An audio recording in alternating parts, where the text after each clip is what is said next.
우리가 살아가는 이 치열한 세상에서 살아가기 위해서는 강한 의지가 있어야 합니다.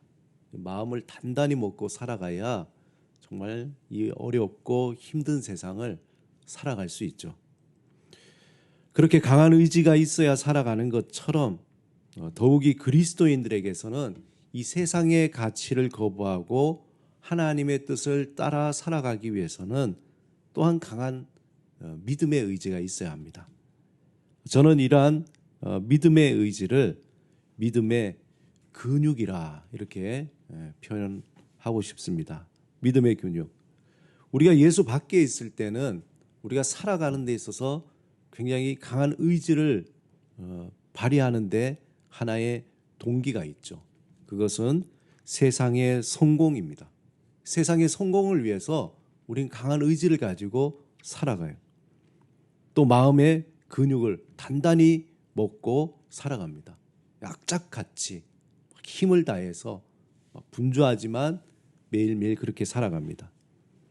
이제 예수 그리스도 안에서 우리는 하나님을 향한 강한 의지, 즉 믿음의 근육이 필요합니다. 이런 믿음의 근육이 건강하고 잘 훈련되면 될수록 하나님을 향한 삶, 하나님의 뜻을 이루는 삶뿐만 아니라 또 우리가 살아가는 일상의 삶에도 굉장히 유익이 있습니다. 이러한 믿음의 근육을 키우기 위해서 가장 먼저 해야 할 것은 말씀으로 우리 안에 채우는 것입니다. 우리의 인생이라는 공간이 있죠. 하나 제가 그림을 보여드리면은 우리 인생의 공간에 많은 또 공간들이 있습니다. 어떻게 보면은 우리 인생이라는 긴 크고 큰 공간 안에 또 작은 공간들이 있는데 그 공간에 무엇을 채우는가에 따라서 그 삶의 어떤 모양새가 달라지겠죠. 인생의 공간은 내가 원하든지 또 원치 않든지 무엇인가를 자꾸 이 공간 속에 채워나갑니다.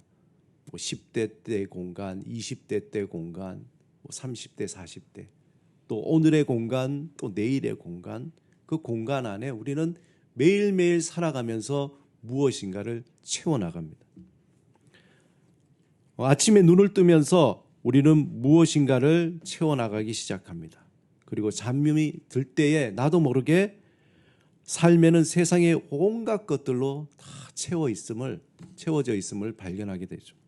아마 현대인들에게 가장 많이 채워져 있는 것이 있다면 뭐겠습니까?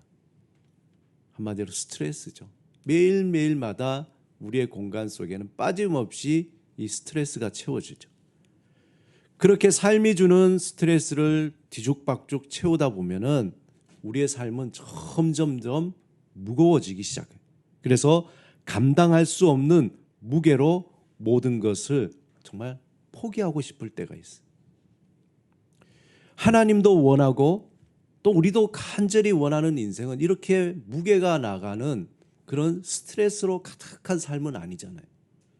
우리가 간절히 원하는 삶이 있다면은 좀 마음이 편안한 그런 삶, 평안의 삶입니다. 어떻게 보면 행복한 삶이죠. 하나님은 우리가 만약 불행한 삶, 그리고 뒤죽박죽된 삶, 꼬인 인생을 살아간다면은 우리 하나님께서 우리를 보실 때 얼마나 안타깝겠어요. 우리에게 주신 그 삶이 정말 행복하고 평안하고 그리고 그 하나님 뜻 안에서 살아가면 얼마나 좋을까요?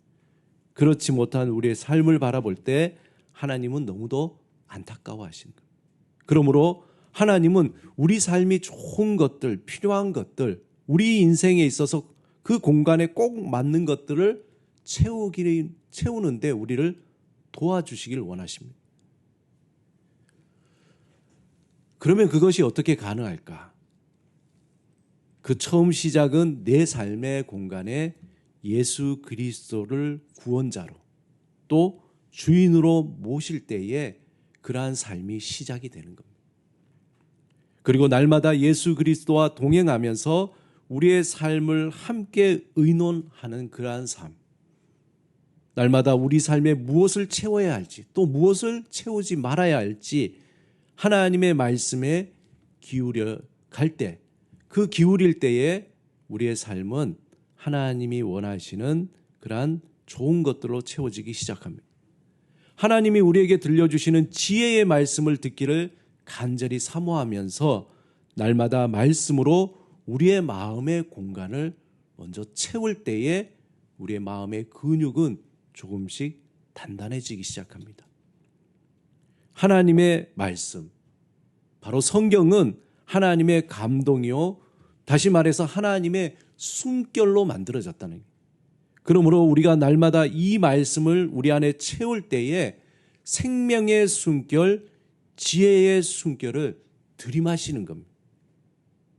그래서 세상의 삶으로 찌들고 뒤틀린 우리의 마음을 그 말씀이 씻어주고 바르게 할 때에 생명의 숨을 우리가 비로소 쉬게 되는 거죠. 우리가 말씀으로 날마다 우리의 마음에 채울 때에 하나님과 생명의 호흡을 하는 거예요. 말씀 한 절 읽을 때 그게 문자가 아니라 호흡 한숨이죠. 그 호흡을 하면서 우리의 영이 깨어나게 되는 거예요. 우리의 삶이 깨어나기 시작합니다. 마치 인공호흡을 받듯이 죽어있던 우리의 삶, 잠자던 우리의 영이 깨어나고 살아나게 됩니다. 하나님은 성경 말씀을 통해서 우리를 살리시고 온전한 하나님의 사람으로 살아갈 수 있는 그 능력을 우리에게 공급해 주신다는, 우리가 잘 아는 말씀이죠. 히브리서 4장 12절 말씀, 우리 같이 한번 읽어보겠습니다. 시작. 하나님의 말씀은 살아있고 활력이 있어 좌우의 날선 어떤 검보다 예리하여 혼과 영과 및 관절과 골수를 찔러 쪼개기까지 하며 또 마음의 생각과 뜻을 판단하나니. 하나님의 말씀으로 날마다 채울 때에 그 말씀이 그저 문자로 우리 안에 들어와서 기억되고 그냥 가만히 있는 것이 아니라 그 말씀을 우리가 호흡하고 그 말씀이 우리 안에 들어와서 썩고 냄새나는 우리 안에 모든 악한 것들을 도려내기 시작한다는 거예요. 마치 외과 수술을 하듯이 삶을 썩게 하는 것들을 예리한 칼로 도려내듯이 말씀이 잘라냅니다. 우리의 허망한 생각들, 헛된 바람이나 소망들, 악한 마음과 세상의 잘못된 가치들을 찔러 쪼개 잘라낸다는 거예요. 그리고 우리 안에 하나님의 뜻을 따라 살아갈 수 있는 산소망과 창조적 능력으로 우리를 채우기 시작하는 거예요. 무엇보다 우리 안에 육신의 생각을 다 밀어내게 하시고 성령의 생각으로 하나님의 그 마음을 선명하게 만들어줍니다. 그래서 우리가 날마다 하나님의 그 말씀을 한 절이라도 매일매일마다 읽고 마음에 새기고 때로는 암송하고 우리가 그 마음속에 채워나갈 때에 마치 이슬비에 옷 젖는 줄 모르듯이 우리의 마음에 조금씩 새로운 것들로 살아나게 되고 악한 것들이 떠나가게 하고 쓸데없는 잡동사니가 아닌 하나님의 사랑 안에서 아름다운 것들로 그 공간을 하나씩 채워 나가기 시작한다는 것입니다.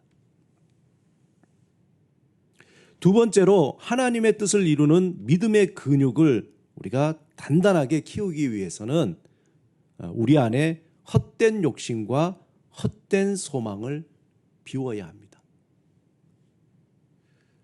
우리는 삶의 공간에 원치 않은 많은 것들을 채워 나갈 때가 있습니다.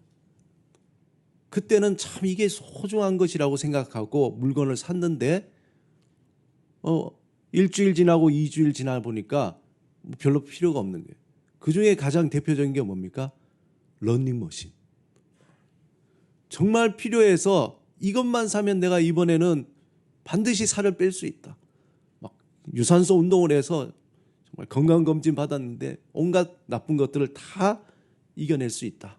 건강해질 수 있다 했는데 3일은 아주 열심히 하고 4일째 조금 줄어들면서 불과 일주일 지나고 2주일 지나면서 그 러닝머신이 아니라 러닝 셔츠가 달리고, 그리고 거기에는 온갖 빨랫감들이 달려가지고 러닝머신이 아니라 빨래거리가 되는 거죠. 얼마나 안타깝습니까? 그런 것들이 우리 삶에 보면 많이 있어요. 그래서 올해 저희 집에도 제 아내하고 결심한 게 많은 것을 버리자. 버려야 돼요. 버릴 수밖에 없어요. 그때는 너무 필요하고 소중하고 당장이라도 채워야 할 것 같았는데 시간이 지나면서 헛된 것이었구나 그런 생각을 드는 거예요. 물건뿐만 아니라 우리의 마음에도 그런 거예요. 그 마음, 여러 가지 헛된 마음들을 많이 담아놨는데 돌아보면 쓸데없는 마음들이죠. 문제는 이러한 일들이 나도 모르게 반복이 된다는 거예요. 그리고 우리 안에 점점 쌓이기 시작한 그 짐들이 결국 우리의 삶을 막는 벽이 되어버리는 거예요. 그리고 걸림돌이 된다는 거예요. 그런데 가만히 들여다보면 도대체 왜 그러한 짐들이 이렇게 쌓일까? 원인이 무엇일까? 그걸 들춰내고 또 분석하고 또 그 원인을 찾아내보면은 욕심이구나라는 것을 알게 돼요. 결국은 욕심이구나. 야고보서 1장 15절에 이렇게 되어 있죠. 욕심이 잉태한 즉 죄를 낳고 죄가 장성한 즉 사망이 된다는 거예요. 그 욕심, 처음엔 아주 좁쌀만한 것이 욕심이 점점점 커서 탁구공만 하고 축구공만 하고 나중에는 그 욕심 때문에 우리가 망하게 되는 거예요. 우리의 마음에 전곡을 찌르는 말씀이죠. 우리의 삶에는 우리의 욕심으로 인해서 수많은 쓰레기들이 점점점 쌓이기 시작하는 거예요. 그래서 그것을 비워야 합니다. 날마다 하나님 앞에서 그 삶의 그 쓰레기들을 과감하게 비워내야 됩니다. 그러기 위해서 하나님 앞에 잠잠히 머무르며 주님, 내 안에 욕심으로 인해서 만들어진 쓰레기가 뭔지 알게 하옵소서. 근본적으로 내 안에 쓸데없는 그 욕심, 점점점 커진 그 욕심이 무엇인지 그것을 깨닫게 하옵소서 하고는 그 욕심들을 버려야 하는 거예요. 물질에 대한 욕심, 명예에 대한 욕심, 수많은 욕심들을 필요 이상으로 우리가 원하는 그것들을 버려야 되는 거죠. 만약에 우리가 그 삶의 쓰레기를 비우지 않을 때 삶은 악취가 나고 원치 않은 엉뚱한 길을 선택하게 됩니다. 많은 경험이 있잖아요, 우리가. 엉뚱한 선택을 통해서 정말 그 모든 인생의 시간들을 허비하고 쓰레기처럼 다 버려버린 거죠. 소중한 그 순간들을 다 버리게 된 거죠.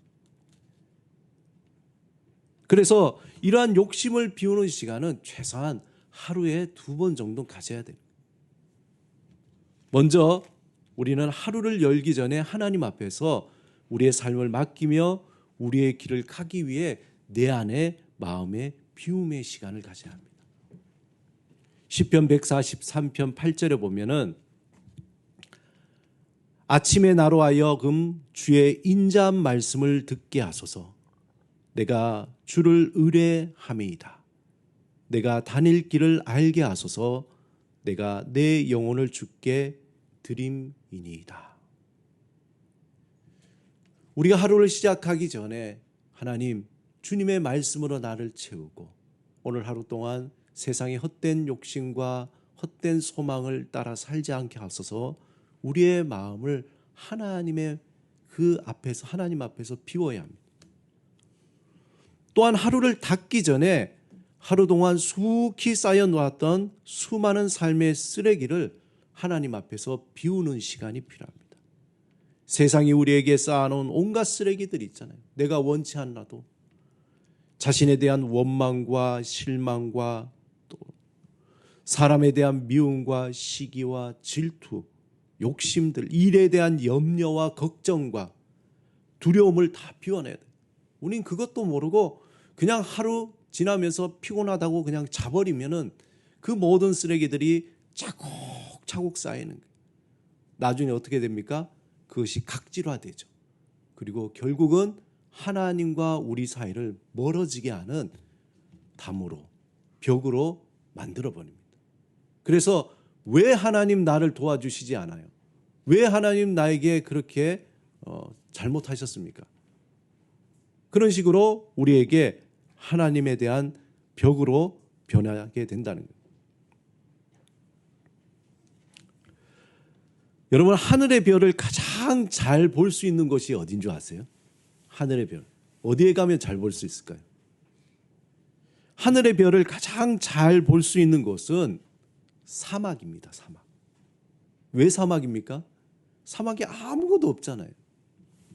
이 도심에서는 하늘의 별을 잘 볼 수가 없습니다. 왜냐하면 도시의 불빛 때문에 이 지금 밤하늘에 찬란한 별들이 떠 있음에도 불구하고 수많은 불빛 때문에 별을 볼 수가 없습니다. 하지만 아무런 빛도 없는 사막에서는 정말 하늘을 쳐다보면은 쏟아질 것 같은 별들을 볼 수가 있습니다. 하나님은 이미 우리 일상 속에 수많은 별들을 많이 숨겨두셨어요. 그런데 우리가 삶의 헛된 것들을 찾아갈 때는 그것이 보이지가 않는 거예요. 정말 소중한 일상 속에 수많은 것들이 있음에도 불구하고 우리가 헛된 것들을 쫓아갈 때 저게 더 커 보이고 저게 빛나 보여서 우리 안에 있는 소중한 것들은 볼 수 없었습니다. 그런데 우리가 삶의 헛된 것들을 하나씩 하나씩 비워나갈 때에 이게 참 소중했구나. 아니, 아침에 이 햇볕이 이렇게 소중하네. 커피 한 잔이 이렇게 맛있구나. 그리고 우리 삶의 일상 속에 숨겨져 있는 수많은 하나님의 보석과 같은 그 것들을 찾아내고 보기 시작합니다. 그 별은 우리가 걷는 것, 먹는 것, 잠자는 것, 차를 마실 때, 또 버스를 기다릴 때, 세수하고 양치할 때, 아이들과 대화할 때에, 심지어는 화장실에서도 그 별빛은 빛나는 거예요.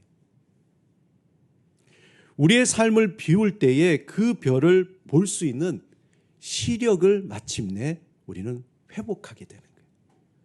우리 안에 있는 그 일상 속에 숨겨두신 하나님의 음성을 들을 수 있는 청력을 우리가 회복할 수 있는 거예요.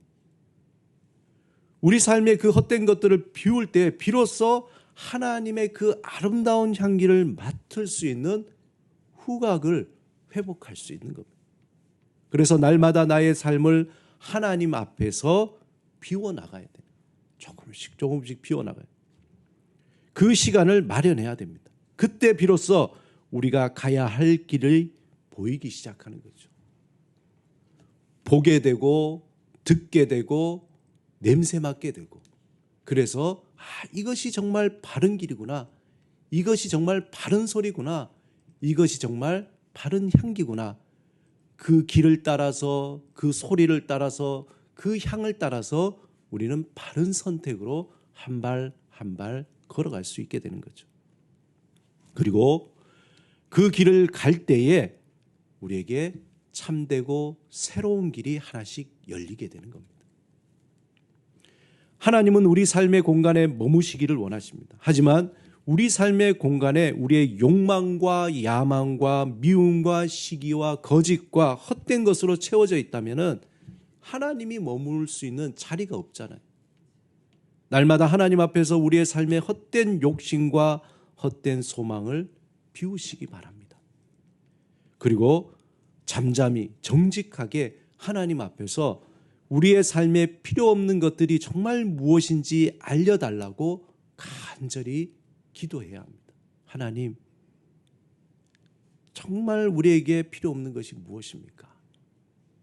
헛된 마음이, 헛된 소망이 무엇입니까? 하나님 앞에 간구해야 됩니다. 그렇게 우리의 삶을 버려야 할 쓰레기, 그때 쓰레기가 치워지고 비로소 하나님이 머무는 자리가 넓어져서 우리가 그렇게 원했던 삶의 길이 보이기 시작합니다.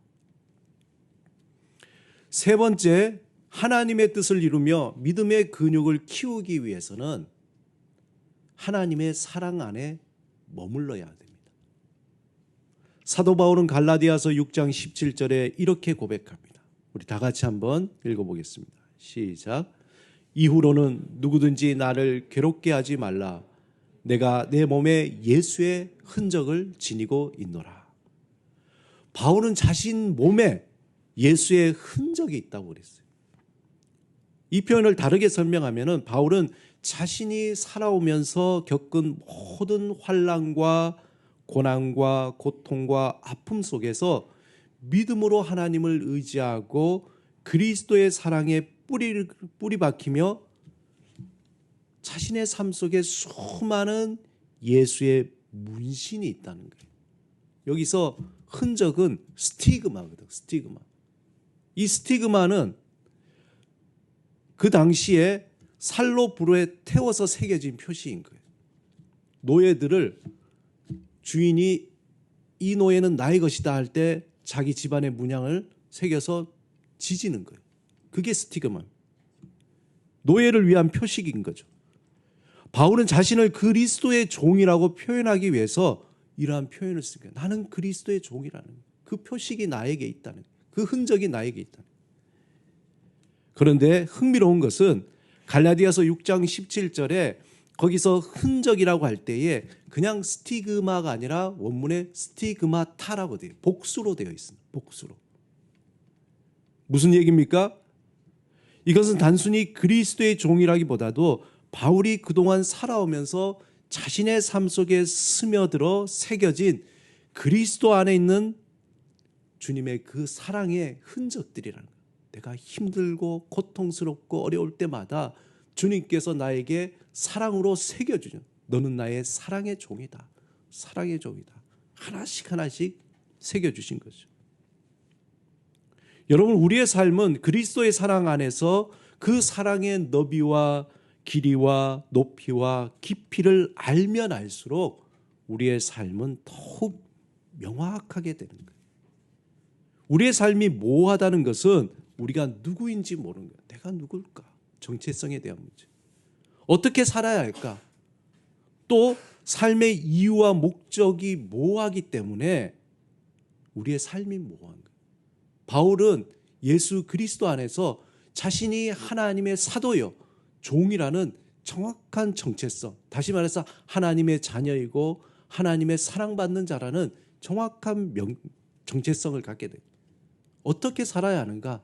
그는 이제 예수 그리스도를 핍박하는 자가 아니라 예수 그리스도를 증거하는 삶으로 하나님의 영광을 위해서 산다는 분명한 목적을 가지고 구체적으로 어떻게 살아야 할지 그는 알고 있었던 것이죠. 우리가 그리스도의 사랑 안에 머물면서 그 사랑이 우리 안에 스며들 때에 우리는 점점점 내가 누구 어떤 존재구나라는 것을 알게 돼요. 하나님의 사랑받는 존재구나. 내가 하나님의 백성이구나. 자녀이구나. 구원받은 자이구나. 그리고 삶을 살아갈 이유와 목적이 조금씩 분명해집니다. 선명해지고 어떻게 살아야 할지 구체적인 방법이 보여요. 여러분, 내가 누군가를 알고 삶의 목적을 알면은 내가 어떻게 살아야 될지에 대한 것들이 하나씩 분명해지죠. 그러므로 그리스도의 사랑 안에 우리는 머물러야 되는 거죠. 그 머무는 시간이 필요합니다. 날마다 그 사랑이 어떠한가 사모하며 믿음으로 그리스도의 사랑을 내 삶에 스며들도록 하나님을 향해서 내 삶을 열어가야 되는 거예요. 닫는 것이 아니라 주님의 사랑을 나에게 내려주소서. 마음을 열고 주님을 향해서 열어가야 돼요. 주님을 향해서 열어요. 우리의 사랑이 철판 위에 겹치라는 사랑이 아닌지, 삶 속에 깊이 스며드는 사랑인지 살아가면 살아갈수록 알게 되는 거예요. 여러분, 겉은 속이 꽉 찬 열매처럼 이렇게 보이는데 그것을 떡 열어보면 안은 텅 비어있는 껍질만 화려한 그러한 삶일 수도 있는 거예요. 우리가 삶을 살아가다 보면은 내가 무엇을 향해서 무엇을 채우며 살아왔는가가 드러나게 되죠.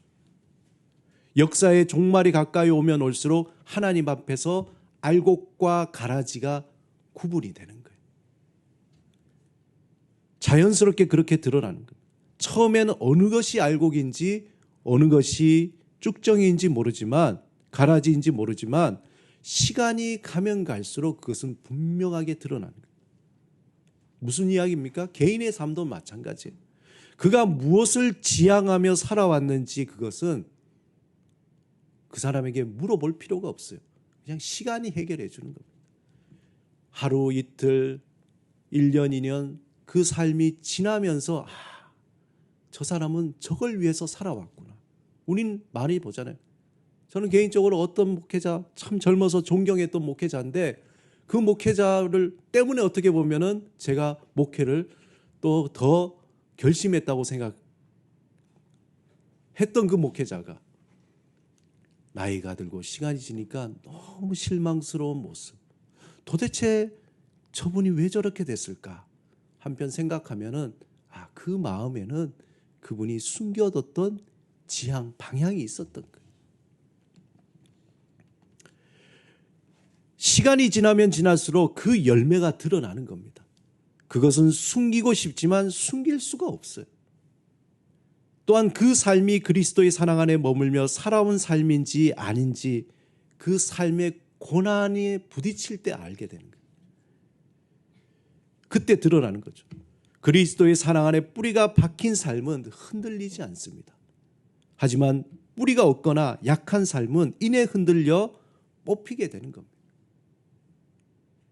그래서 지금 내 마음의 방향이 어디로 향해 있는지가 참 중요해요. 내 마음의 방향이 어디로 향하고 있는지. 목사님, 제 마음의 방향이 어딘지 저도 모르겠어요. 잘 모를 수 있어요. 그렇기 때문에 하나님 앞에서 계속적으로 내 마음의 방향을 성찰해야 됩니다. 지금은 같은 방향과처럼 보이지만 우리 모두가 시간이 지나면 지날수록 서로의 거리가 멀어져서 저 집사님이, 저 권사님이, 저 목사님이, 저분이 왜 저렇게 됐을까? 안타까워하는 거죠. 마음에 무엇을 향해 살아왔는지 나중에 드러납니다. 그리스도의 사랑 안에 머물면서 내 마음이 어디로 향해 있는지 그래서 늘 점검해야 돼요. 구원받았으니까 나 열심히 교회 지금 나가고 있으니까 나 열심히 봉사하고 있으니까 겉은 그래 보이지만 나중에 다 드러나게 됩니다. 우리의 삶의 나침반은 육체의 욕심을 따라서 옛 습관대로 세상을 향하려고 자꾸 그 습관대로 움직이려고 해요. 그렇기 때문에 매일매일 점검하고 그것을 바로 놔야 돼요. 가만히 두면 자꾸 옛 습관대로 가기 때문에 다시 제자리에 놓고 제자리에 놓는 그 연습, 그 성찰이 필요하다는 겁니다. 그래서 날마다 그리스도의 사랑에 뿌리를 박으며 마음의 방향을 하나님으로 향하기를 간절히 사모하고 몸부림쳐야 됩니다. 그냥 가만히 있는 것이 아니라 대충 되겠지가 아니라 몸부림쳐야 돼요. 마치 흐르는 물을 거슬러 올라가는 것처럼 가만히 있으면 흘러가기 때문에 몸부림쳐야 올라가는 거예요.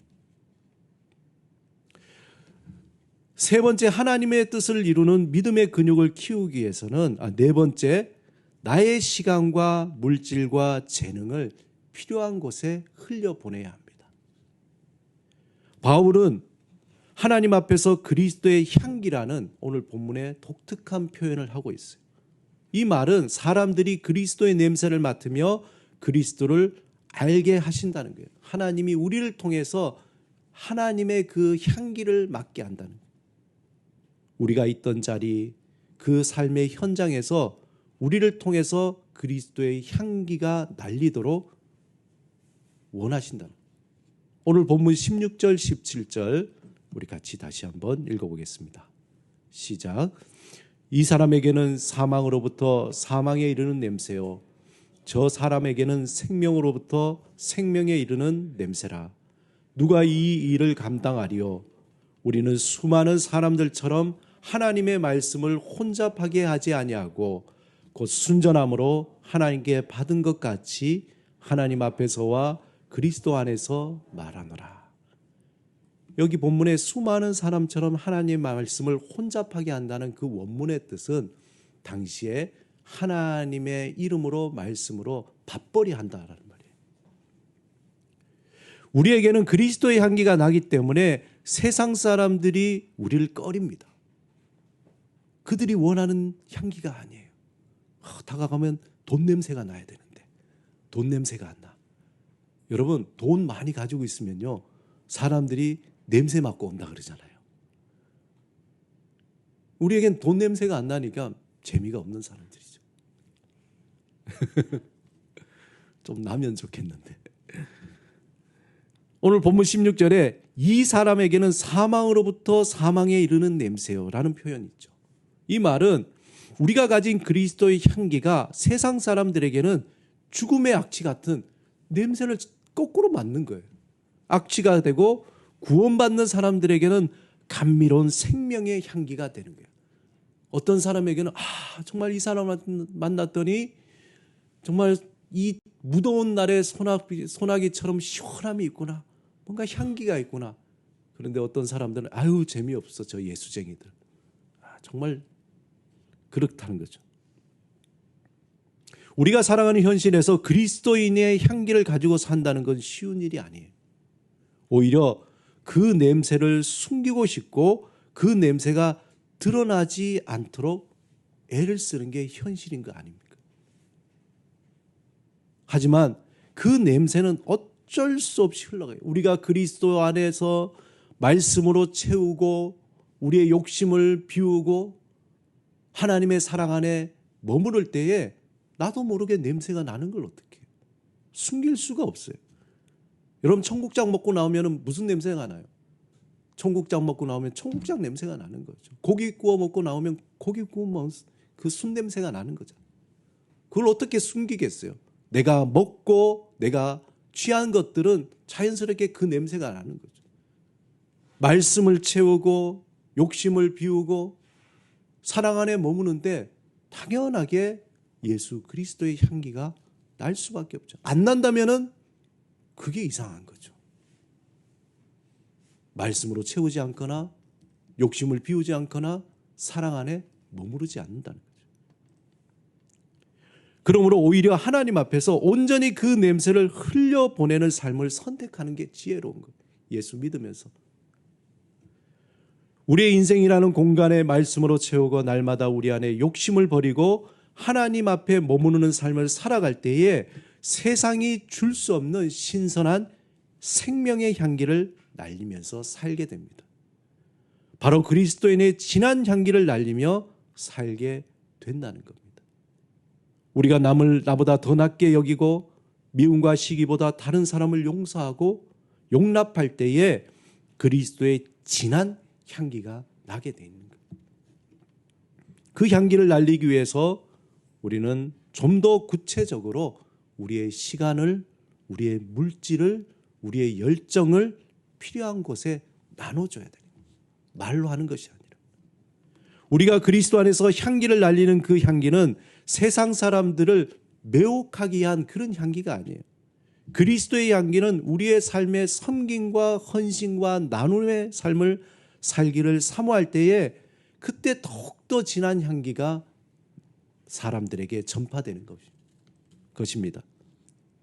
세상은 세상이 주는 인공적인 향기, 가식적인 향기, 현학적인 향기, 쾌락의 향기에 사람들은 처음에는 좋은 것 같지만 지금은 진절머리가 난 거예요. 그들이 정말 원하는 향기는 생명의 향기를 찾고 있는 거예요. 세상은 이 생명의 향기가 어디 있는지 찾고 있는 거예요. 하나님은 그 향기를 우리를 통해서 날리기를 원하는 거예요. 그 진한 향기는 모든 사람을 위해서 자신의 몸을 버리시고 십자가에 달려 죽으시고 부활하신 예수 그리스도를 날마다 품을 때에 우리를 통해서 그 향기가 나타나는 거죠. 날리게 됩니다. 사랑하는 여러분, 우리가 1월 한 달 동안에 일상을 살아가는 영성이라는 주제로 함께 말씀을 나눴습니다. 우리에게 하나님은 일상이라는 보석을 주었어요. 우리에게 주어진 그 일상, 이 보석과 같은 일상을 잃어버릴 때에 우리는 모든 것을 다 잃어버려요. 어떤 영성가가 현재를 잃어버리는 자는 영원을 잃어버린다고 얘기해요. 풍성한 일상을 살아가기 위해서는 영성이 필요해요. 영성. 다시 말해서 믿음의 근육이 필요한 거예요. 우리가 뭘 하려면 힘이 있어야 되잖아요. 힘이 없는데 뭘 들고 뭘 하겠어요. 일상을 살아가기 위해서는 힘이 필요한데 그것이 믿음의 근육, 그 영성이 필요합니다. 그래서 첫째, 하나님은 예수 그리스도 안에서 우리의 일상을 평안으로 채우기를 원하신다고 나눴습니다. 우리의 일상이 하나님의 은혜와 평강으로 채워질 때에 그저 반복되는 일상은 하나님의 신비를 경험하는 새로운 삶의 자리로 변화됩니다. 우리의 삶의 첫 단추를 그래서 잘 우리가 세상이 주는 헛된 소망과 헛된 평안을 따라서 살아가는 것이 아니라 예수 그리스도 안에서 하나님이 우리에게 약속해 주신 산 소망을 따라서 살아가야 됩니다. 두 번째, 우리에게 주는 일상의 삶은 날마다 하나님이 나를 사랑한다는 복음 살리는 소리를 계속적으로 들을 때에 우리의 생명이 살아납니다. 세 번째, 우리의 일상이 주는 그 일상의 삶은 하나님이 약속하신 유업을 받기 위해서 산 소망을 품고 살아갈 때에 우리의 삶은 보석과 같이 빛나게 되는 거예요. 그래서 우리는 엔 크리스토 메멘토 모리 카르페 디엠이라는 거죠. 예수 그리스도 안에서 죽음을 기억하고 현재를 살라는 겁니다. 그리고 네 번째, 우리에게 주신 일상은 하나님이 임하시는 영원한 현재를 살아갈 때에 새 창조의 삶을 살아갈 수 있어요. 지금 여기에서 임하시는 그 하나님의 영원한 현재, 거기에 몰입할 때 우리는 새 창조의 삶을 살아갑니다. 마지막으로 우리에게 주신 일상을 통해서 예수 그리스도의 향기를 전하는 그러한 삶이 우리의 일상을 더 풍성하고 빛나고 아름답게 만들어갑니다. 사랑하는 여러분, 이제 예수 그리스도의 그 사랑 안에 머물면서 자신의 시간과 물질과 재능을 필요한 곳에 흘려보내는 삶으로 그리스도의 향기를 날리는 삶을 사시기 바랍니다. 그래서 만공정류, 하나님의 말씀을 채우고, 공, 우리의 욕심을 버리고, 정, 하나님의 사랑 안에 머무르면서, 류, 우리의 시간과 물질과 열정을 필요한 것에 흘려보내는 그러한 삶, 그러한 삶을 살 때에 우리의 삶은 더욱더 믿음의 근육으로 강하게 될 것이고, 단단해질 때에 우리는 강하고 담대한 마음으로 세상을 이기면서 살아가게 될 것입니다. 예수 그리스도 안에서 만공정류의 삶으로 나도 살고 다른 이도 살리며 하나님의 나라를 이루며 하나님께 영광을 돌리는 삶이, 그러한 인생이 되시기를, 올 한 해가 되시기를 주님의 이름으로 축원합니다. 이 시간 말씀을 생각하시면서 잠시 기도드리겠습니다. 하나님이 우리에게 보여주신 친히 예수 그리스도께서 이 땅에 오셔서 만공정류의 삶, 날마다 새벽마다 하나님의 말씀을 채우시고 세상에 어떤 것도 쌓이지 않도록 비우시고 하나님의 그 사랑 안에 머물면서 십자가에 죽으시기까지 자신의 모든 것을 들이신 예수 그리스도의 그 삶을 따라 살아가는 그러한 삶, 그 삶을 기억하며 우리 침묵으로 묵상하며 기도드리겠습니다.